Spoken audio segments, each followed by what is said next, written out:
We're going to begin this hands-on intro to using Metasploit to hack into a Windows 7 box by setting up the guest editions on a few of our computers.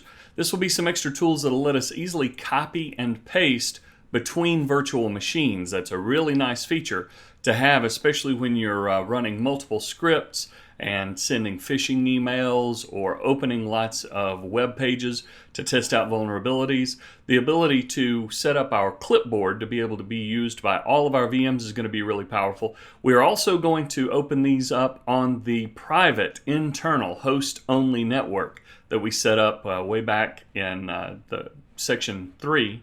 We are also going to set up all of these machines to run on our internal host-only network, that private network VirtualBox Net 0 that we set up back in section 4.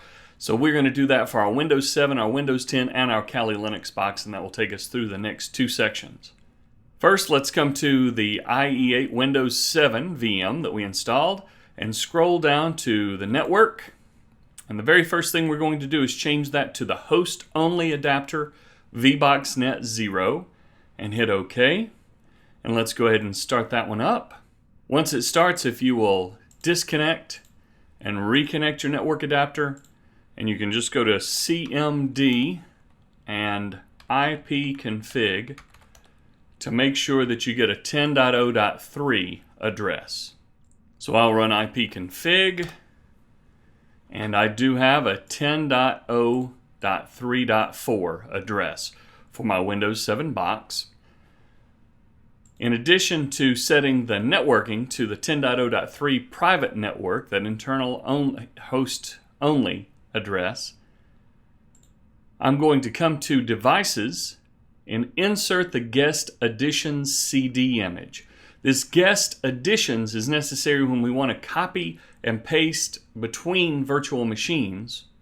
We are also going to go to Devices, Shared Clipboard, and turn that to bidirectional. That is going to let us take advantage of sharing a clipboard between each of our virtual machines and our host, and even our virtual machines and one another. So come to Devices, Shared Clipboard, bidirectional. You can also get to this under the machine settings, but Devices, Shared Clipboard, bidirectional. And you can see that my CD drive now has loaded. When I said insert the Guest Edition CD image, it's acting just like it's installing these tools through a CD-ROM in the local machine. So I'm going to run the VirtualBox Editions. I'll have to accept the user account control pop-up. And then I'll just next through each of these screens to install. And once it completes, you'll notice it does need to reboot the computer. We'll have to restart all three of our machines. I'm going to do the Windows 7 first, the Kali Linux second, and then I'm going to do the Windows 10 third while we're in here. Finish this. And while Windows 7 is rebooting, we can go ahead and power up our Kali Linux box.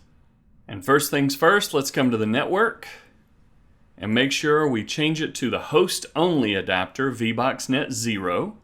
That will put our Kali Linux box on the same private network as our Windows 10 box, and that will be our 10.0.3 network. Hit OK. Come to your Kali Linux box and disconnect and reconnect the network adapter. And remember to log on here. We just use root as the username and tour as the password.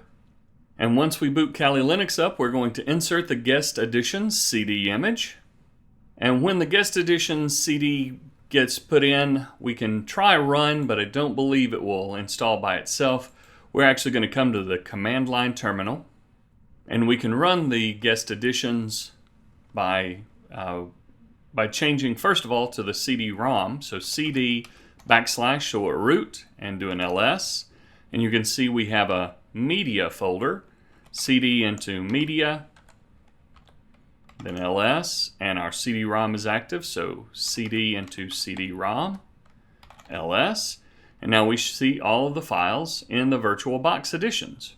Now we need to run the VirtualBox Linux Editions as our super user, so we'll sudo, and we'll run this in the shell, sh./vbox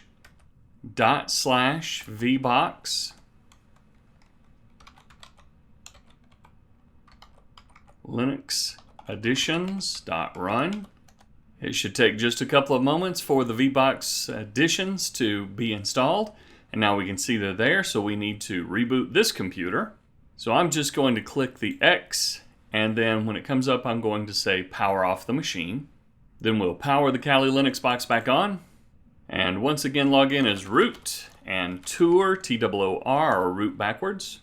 And let's run a quick ifconfig just to make sure that we're on the same network, 10.0.3.5 for our Kali Linux box.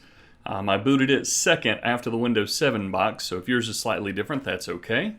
Third, let's go ahead and take care of the Windows 10 box while we're here. We're going to change the network for it to the VBoxNet 0 host-only adapter. And once we get logged in here, we're going to do the same thing, devices, insert guest editions, CD image, and then tell it to run the VBox editions. Then under your devices, come to drag and drop, shared clipboard, and turn that to bidirectional. So we have our shared clipboard set up to bidirectional, and the Oracle, VM, VirtualBox, guest editions are set up. We are going to reboot that Windows 10 computer. Finally, one last sanity check. Make sure that you have in your Kali Linux box, come to devices, shared clipboard, and make sure we make that bidirectional as well. That was a little bit of setup, but that gets us all on the same network for Windows 7, Kali Linux, and Windows 10. And we're going to begin our first Metasploit hacking exercise, hacking into that Windows 7 computer in the next lesson.